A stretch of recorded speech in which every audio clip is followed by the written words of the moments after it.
भइल शादी रे उ त मंगलो पनादी जवाना के ठीक भइल शादी रे उ त मंगलो पनादी मंगलो पनादी रे मंगलो पनादी मंगलो पनादी रे मंगलो पनादी गिरिया खियवलस एकर दादी रे ई त मंगलो पनादी जवाना के ठीक भइल शादी रे उ त मंगलो पनादी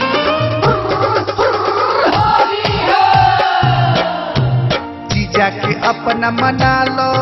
जीजा रुसल बाड़े जीजा के अपना मना लो हो जीजा रुसल बारे फागुन भरसैया बना लो हो जीजा रुसल बाड़े फागुन भसैया बना लो हो जीजा रुसल बारे जीजा के अपना मना लो हो जीजा रुसल बाड़े जीजा के अपना मना लो हो जीजा रुसल बारे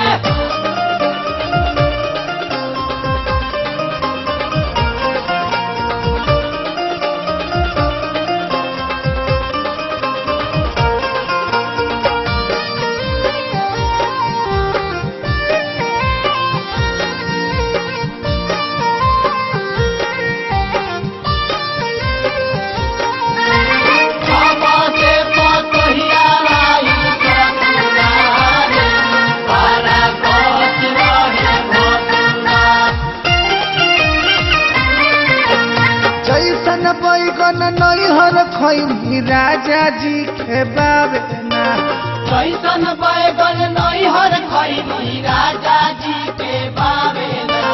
मन करे एकर के तुड़ी के फेंक दी तनिको मजा आवेना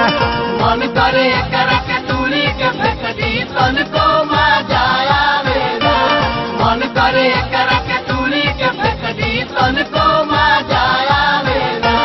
होली कहेला कुछ ना होई सूत जैती डाल के कहेला कुछ ना होई सूत जैती डाल के 60 साल के बूढ़ावा खोजेला 16 साल के